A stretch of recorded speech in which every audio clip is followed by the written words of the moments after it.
안녕하세요. 버블한 복독방입니다. 구독과 좋아요, 알림 설정, 회원가입 부탁드리겠습니다. 인구 구조가 완전히 천지개벽하고 있죠. 이 정도 추세면 이제 부동산 시장의 하드웨어 구조는 완전히 다른 양상으로 가고 있다는 건데, 특히 지금 부동산 수요 감소가 금리 현황보다 더 실제 거래 현장에서는 아주 다급한 이슈가 될 수밖에 없는 건 사줄 사람이 기본적으로 없다라는 거. 이게 그냥 집값이 넘사벽으로 남한산성이 다 되어간다는 의미도 있겠지만, 실제로 집을 구매할 수 있는 사람이 시장에 남아나질 않는다라는 것. 이렇게 되면 앞으로 물량이 딸려서 집값이 올라간다는 소리는 그냥 해변에서 옆으로 기어가는 개들의 입에서 거품이 나오는 소리로밖에 안 들리고, 시장의 생태계가 완전히 변하고 있다는 것을 여지없이 보여주고 있죠.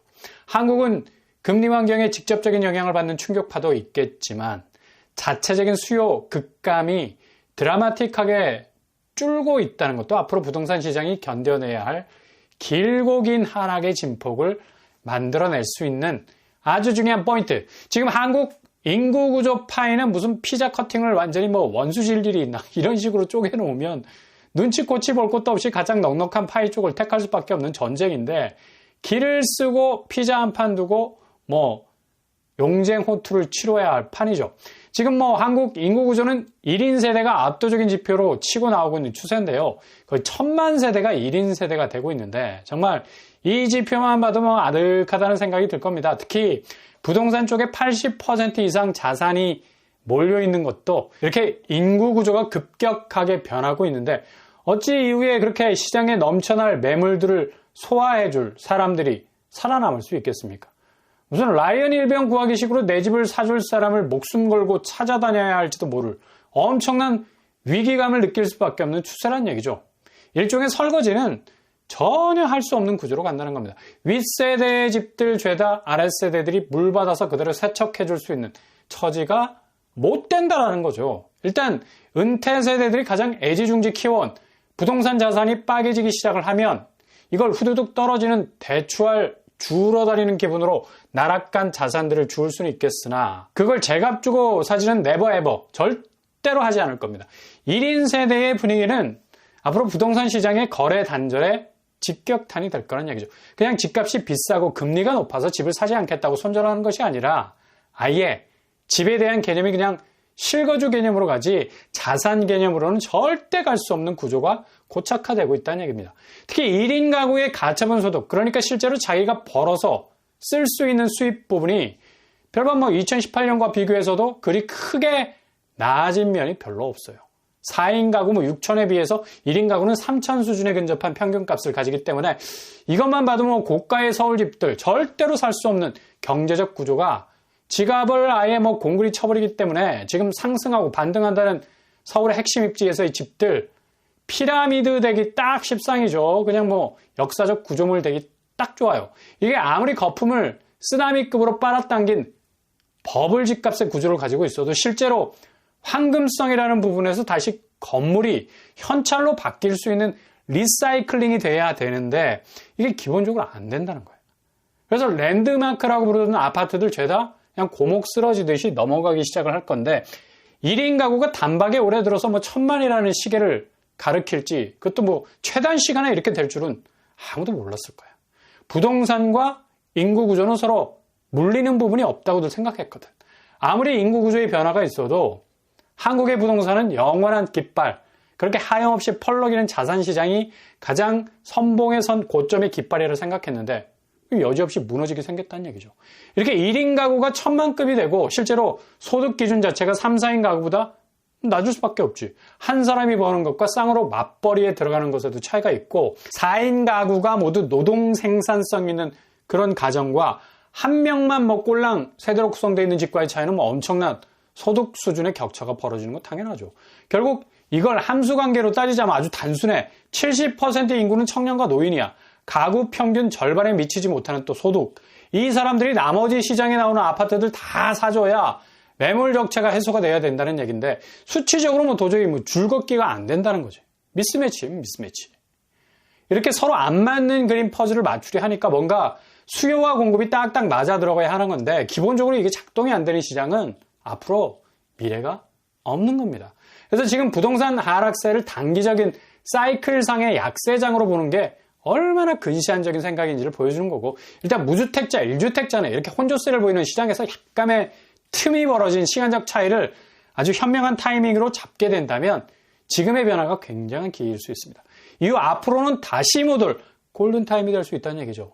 지금 5월 들어서면서 서울 매물은 84,000건을 오르락내리락 하고 있는데 이렇게 고정적인 숫자로 매물이 딱 걸려있기는 거의 처음이지 않은가? 그만큼 거의 9만 건 되는 매물을 접수해줄 수요가 거의 뭐 바닥에 나서 이걸 자꾸 관망세라고 해석을 하는 쪽도 있는데, 관망세가 아니라 일방적인 매도세 매물 폭증이라고 보면 되고, 가뜩이나 집값에 대한 부담감이 1인 가구 1000만 시대를 맞이하면서 더욱 폭증할 수밖에 없는 건 초반에 언급해드린 대로 이걸 사줄 경제적 여유가 별로 없어. 그렇게 끝까지 기존 가격을 포기하지 못하는 아파트를 굳이 내가 왜 사야 돼? 그냥 그렇게 유효기간 며칠 안 남긴 유제품 떨이로 마트에서 마감시간 1시간 전에 서둘러 팔듯이 전혀 미동도 않는 수요가 고착화가 되면 그냥 미친 듯이 가격 저지선을 깨뜨리고 쏟아져 나올 타임이 아주 짧은 텀을 가지고 시작이 될 거란 얘기죠. 원래 집값이라는 게 한번 뚝방이 무너지면 우르르르 그 가격대가 하한선에서 포진이 되면서 급락 추세의 저지선을 형성하게 되는데, 이때가 골든타임이죠. 한번 와르르 무너지는 시기를 가늠해야 할 수 있다는 것. 그냥 포세이돈의 삼지창으로 콕 집어서 건져 올려야 하는 건 무주택자, 1주택자들의 안목인 거고, 이렇게 한번 출렁거린 가격대는 다시 일정 정도 텀을 가지면서 그 가격 다지기를 합니다. 왜냐? 그동안 원금, 이자, 풀로 대출받은 것으로 그 모진 세월을 집값 오르는 상상해가면서 버텨왔는데, 이렇게 속절없이 무너질 수 없다는 애끓는 마음이 생길 수밖에 없다는 얘기죠. 그래서 부동산 가격대가 주식시장의 폭락처럼 시간적인 하락세는 잘 나타나지 않는 편인데, 지금 상황은 부동산 시장이 주식시장의 궤적을 많이 따라가는 이례적인 일이 벌어지고 있다는 얘기입니다. 너무 속도가 빨라요.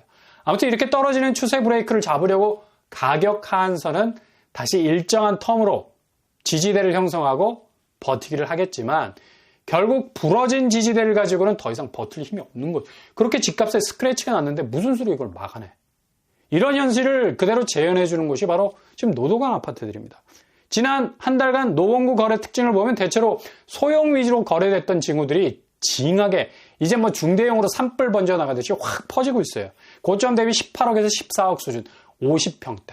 그리고 30평대는 고점 13억 대비 9억 정도의 거래.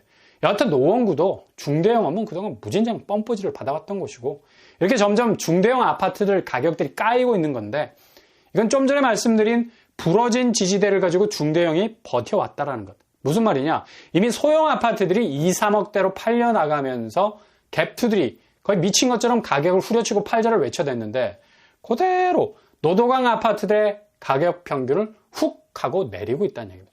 당연히 중대형은 버텨보자 했는데, 그동안 뭐 소형 아파트 까인 것, 그 부러진 지지대 가지고 중대형이 버텨온 건데, 이젠 30% 근접한 하락세가 아니라 그 소형 아파트 하락세가 맞먹는 50% 수준에서의 반토막거리가 질비하게 중대형에서도 등장하게 될 거란 얘기죠. 이게 지금 노도강의 서울 아파트 변동성에서 가장 큰 아이콘, 상징이 되고 있다는 점에서 아주 의미하는 바가 크다는 얘기입니다. 그래서 단순한 하락의 징후로 봐서는 안 된다는 얘기죠. 이미 신혼부부, 그러니까 1인 세대가 아닌 결혼한 세대, 이 험난한 세상 속에서도 가정을 이룬 세대들이 마지막 보루로 서울 쪽 내 집 마련을 위해서 소형 평수 쪽으로 선택지를 정해서 진입을 한 건데, 이것도 리스크가 큰 게 앞으로 더 떨어질 거거든. 어차피 뭐 이분들이야 자산 증식 목적으로 들어간 갭투가 아니라 실투거든, 실투. 실제로 거주하기 위한 투자. 그러니까 대출 고금리에서도 버텨야 하는 부담은 있지만 실제로 살기 위해서 들어간 것이기 때문에 그리 집값 하락에 대한 상실감은 별로 없을 건데, 문제는 대출 파이가 어느 정도 되느냐에 따라 고금리 강도가 달라질 거란 얘기죠. 이후 노도강 대형 평수는 지금 급매로 나간 것들이 팔린 거고, 이후로 가격을 다운시키지 못한 물량들은 상당히 어려운 국면을 맞이하게 될 겁니다. 인구 축소, 그것도 1인 가구로의 재편에서 볼 수 있듯이 더 이상 중대형은 뭐 필요가 없는 건데, 이게 돈이 되는 것도 아니고 공간도 뭐 비효율적이고 그냥 내버려도 쳐다보지도 않을 정도로 극심한 거래 실종 현상에 직면하게 될 건데, 서울 대부분의 아파트들도 이런 현상에 직면하게 될 거란 얘기죠. 그러니 지금은 일단 가성비가 좋은 쪽 분상제 아파트 잘 살피시고요.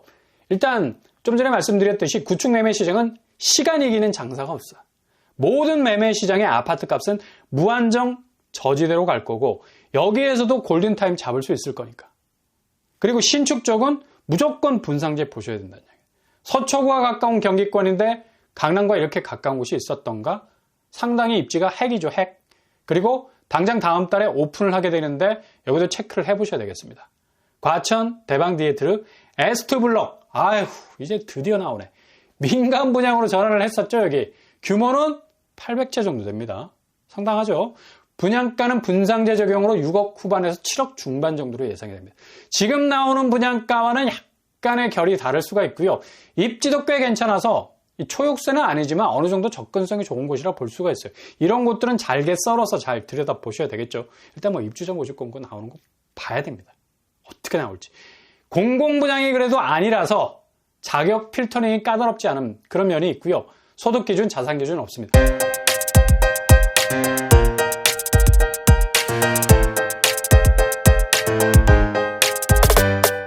준강남에서 6억대 800채면 뭐 좋은 기회일 수 있고요.